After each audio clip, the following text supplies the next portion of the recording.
you know, I just seem to have discovered the historic remains of John Wilkes Booth's mustache up here in the attic. Okay? Never mind, that's neither here nor there. Hi, and welcome to The Mask Fan Attic once again, where, well, as you can probably guess from the title of the segment, our topic every week is, of course, fans! That's right, fans. Now, this particular fan is a nice molded plastic desktop model like you might use in an office, although you don't want to get it too close to a computer because it could interfere with yeah, I know, never mind. Just being silly. We're not really here to talk about fans because really you monster lovers are the fans in question. And if you watch me every week, you gotta admit, you are questionable. But anyway, we're really here to talk about masks. Now, I wish I had one. Wouldn't that be nice? Oh, look at this, I found one. It's a Don Post creation from many years ago. It's the Ghoul. That's right, G-H-O-U-L, Ghoul. And let's look on the back and see if there's a date on this particular Ghoul. What does it say? Right here in the sculpted hair it says Don Post Studios, copyright 1967 and 1976. So Ghoul was around for a long time, wasn't he? Actually, he was around even longer than that. But now the old Ghoul here was always made in vinyl. I'm pretty sure there never was a latex version. I think they were always vinyl. Even when they reintroduced this character briefly in around the year 2000 as part of the Don Post Retro series, and that version was vinyl as well.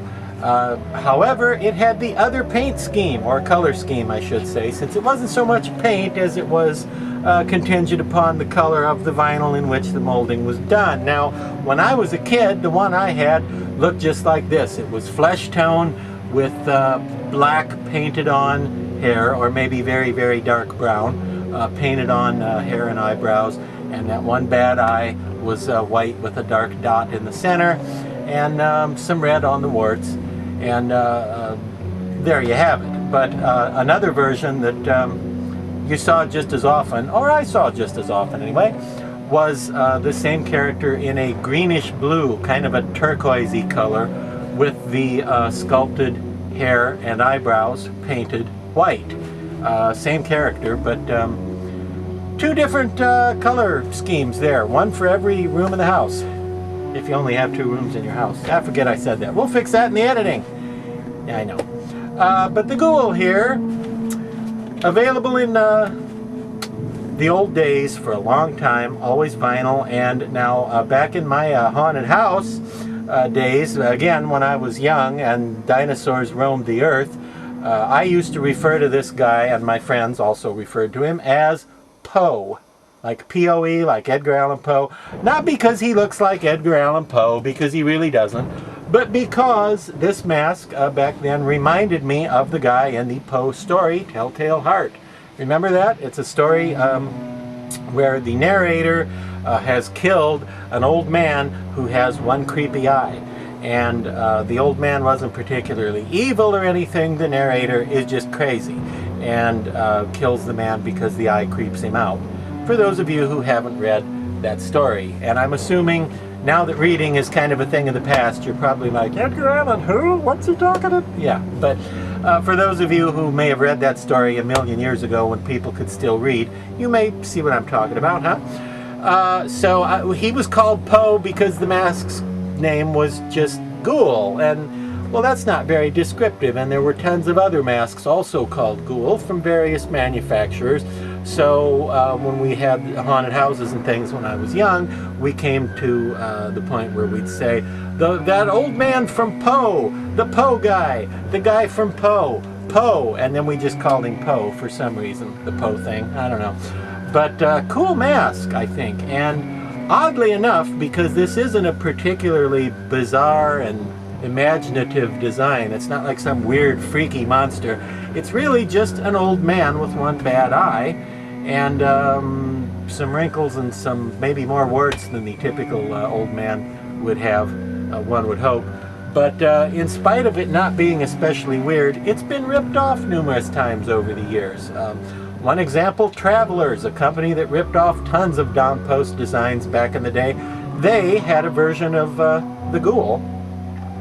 And as far as I know, he wasn't based on a movie. I never saw a movie with a Ghoul like this in it. Although, this particular Ghoul does make a brief appearance in the 1979 original Tobe Hooper version of Salem's Lot. He makes a quick appearance as part of a mask collection of a character who is a kid who loves monsters, much like I was at that time. Like I still am, except now I'm an old geezer like him who loves monsters, right? Yeah.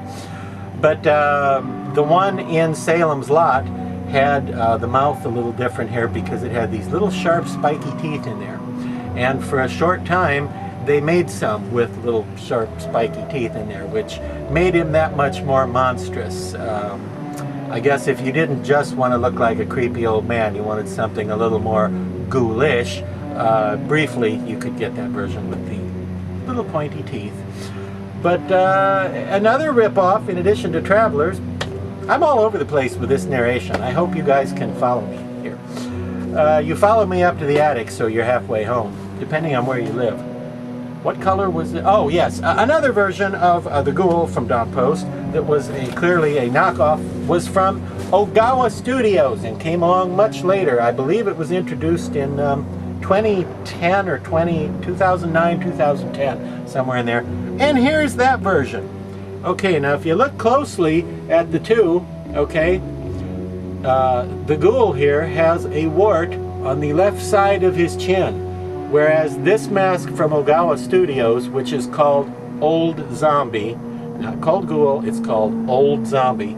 Old Zombie has a wart on the right side of his chin. So clearly, it's a completely different design, a totally different character, and any resemblance is strictly coincidental because you can see the warts don't match. So anyway, it just seems odd to me that a character so human in appearance, so barely monstrous at all, should be the subject of a number of knockoffs over the year. You'd think something more like, you know, Frankenstein or the Black Lagoon creature or the Wolfman would be more likely to get imitated.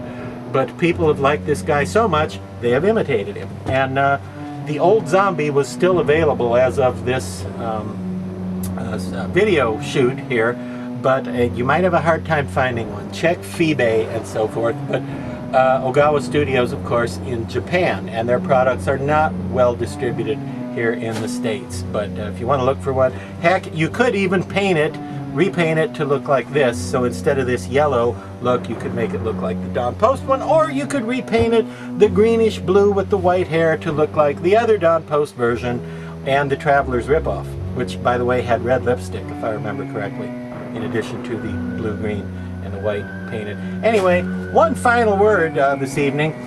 This is a vinyl mask, as I mentioned before. One vinyl word. If you keep your vinyl masks, if you have vinyl masks that you keep on display, if you keep them on styrofoam wig heads, okay, make sure you have some fabric or some paper. In this case, I have both. I have some stuff wrapped around the head, and then I have some more stuff in the top of the mask. Make sure you have some stuff in there that keeps the vinyl from touching up against the styrofoam of the wig head, because the vinyl will sort of melt to the foam and stick to it. So don't ever display your vinyl masks on styrofoam wig forms unless you have some stuff in the top of the head there to see. There's your handy tip from our old friend the Ghoul. And well, that's all there is to say about that. Ask a ghoulish question, you get a ghoulish answer. Good night. Drive safely.